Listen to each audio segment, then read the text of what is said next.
Hey, welcome back to the channel. My name is Eric, and today I thought I'd talk about tips and tricks when it comes to working on your small engine stuff in the shop. So stay tuned. So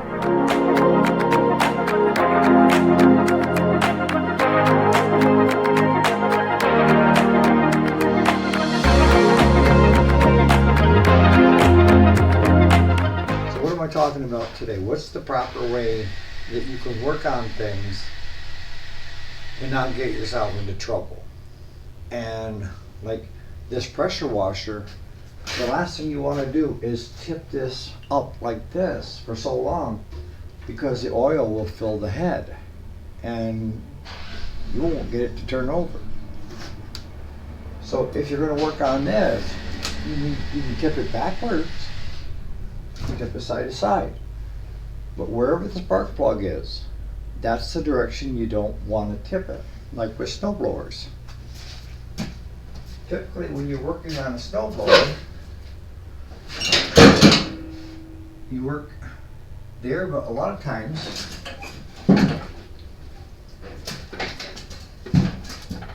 this is perfectly fine. This is the correct way when you're working on a snowblower, so you have access to the drive on it.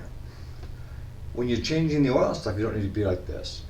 But if we tipped it to the side too, since the spark plug is facing that way, we would flood the head.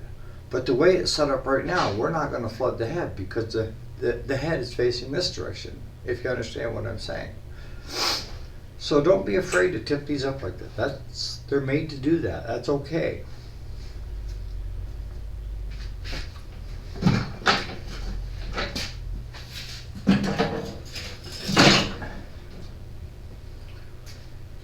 And that goes for your push mowers, your walk behind trimmers and all that. Whatever direction that spark plug is facing is the direction you do not want to tip. It's like a riding lawnmower. The last thing you want to do is tip the ass end up and push the oil to the front, because that's where the plugs are located. But you can take the front and jack it up on lift and work on it all you want without having an issue, because your plugs are in the front and they're tipped like this, so you don't have that oil going past the rings. Sound reasonable?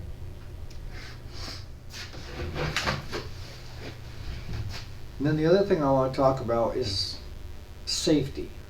You know, we just got back from a delivery and we went by this little hamlet, and there was a guy out there working on his truck, and he had a hydraulic lift jack and he had it jacked up, okay, tire off, and he's laying right underneath it. That is one of the most dangerous things you can do. He didn't have the tire where the tire would stop it. He didn't have blocking. He didn't have jack stands. He had just that hydraulic jack. And when it comes to you in the shop or you at home and you're working on stuff, it's not if it will fail, it's when it will fail.